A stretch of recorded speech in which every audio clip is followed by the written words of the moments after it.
Is Uber actually trying to fix its relationship with drivers? Well,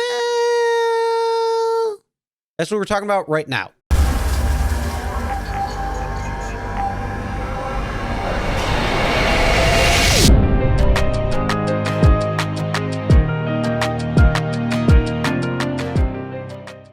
Hey everyone, my name is Chris and this is Real Rideshare Stories. And today we're talking about, is Uber actually looking at trying to help fix its relationship with drivers? Well, I'll save you a lot of trouble, and it comes down to probably one thing and one thing only: better pay. I'm pretty sure all drivers can agree that if you paid drivers better, they would be much happier. Instead of trying to nickel and dime them as low as you can go, and then swinging your big staff saying, well, this is what we want you to do, this is what you're going to do, and have no driver input, creating more and more strain. But what did Uber do to make it seem like it might actually try to want to fix the relationship with its drivers? Well, they hired one of Uber's biggest critics, Alex Rosenblat. So I'm going to be referencing this article right here from Input, and it's titled "Leading Uber Critic Hired to Teach the Company That Drivers Are People." Now, first off, before I get into this isn't really such a surprising move because many companies' critics are actually usually approached by the company that they're criticizing. And maybe they're trying to improve its image or whatever it is. Maybe it's a marketing ploy. But I'm going to try. I'm going to really try to hope that they're actually looking at trying to improve its image with drivers and, more importantly, the relationship it has with drivers. Time's going to tell on this one, but let's see if Alex can actually do something or it's just a bunch of bullshit. But getting onto the article itself, it says Uber's worst kept secret, to put lightly, is its strained relationship with its drivers. That's pretty obvious.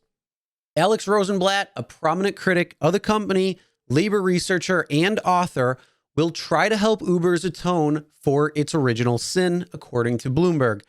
Goldblatt, who wrote a book entitled Uberland: How Algorithms Are Rewriting the Rules of Work, was quietly brought on as the company's head of marketplace policy, fairness, and research last month. Uber had unsuccessfully courted her years ago, but now it seems like the price is right and the stakes are too high to ignore. So could she just be getting paid? Well, maybe. Could she make a couple of things? Well, maybe. That's why I said I'm going to try really, really, really hard here to see if she's actually going to make any difference or if it's all just, like I said, a bunch of bullshit. And then going on, it says, affecting change from within. Rosenblat had researched Uber from within for years before she was first approached by the company in 2017. In Uberland, she remarked that this kind of expert recruitment was typical for companies seeking to quiet their biggest threats. What I just said. Now, in a statement to Bloomberg, Uber claims it wants someone in the role who isn't afraid to challenge its thinking. There's a lot of people who can do that. Just talk to drivers, open communication up with drivers, send out those surveys, send out other things. Look at the YouTube channels that are out there that are criticizing you. It's easy to do. If you want to know some of the inside, talk to drivers. That's the biggest thing. But either way, like I said, she's a critic, so it's possible they might do something, but we'll see.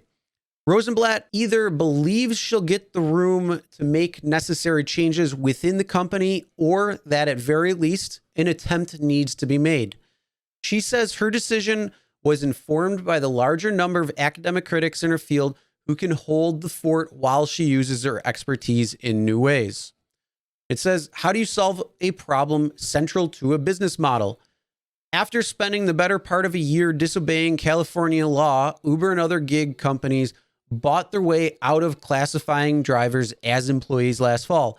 Now its food delivery offshoot UberEATS joins competitors by tacking on fees to customers' orders to help pay for drivers' watered down benefits, Meanwhile, on Main, it's trying to use some of its most vulnerable drivers as props to rehabilitate its exploitative public image.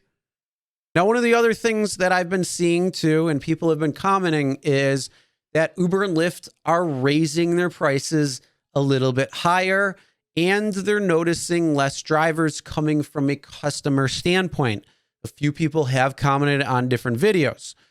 We're going to be talking about that as well too. If you're raising prices, why aren't you raising rates? It would only make sense instead of trying to squeeze out as much profit as you can.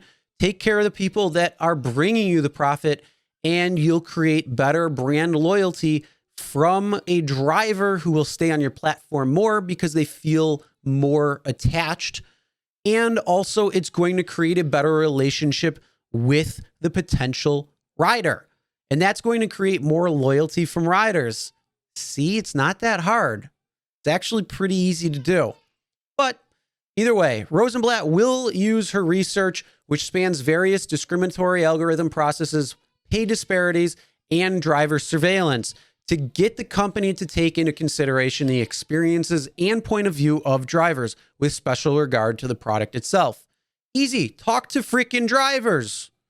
Now, here is the best part. Alexandra Ravenel, I probably butchered that name, sorry, but assistant professor of sociology at the University of North Carolina at Chapel Hill, isn't holding her breath that Uber is growing a conscience, but found a sliver of optimism for drivers' treatment.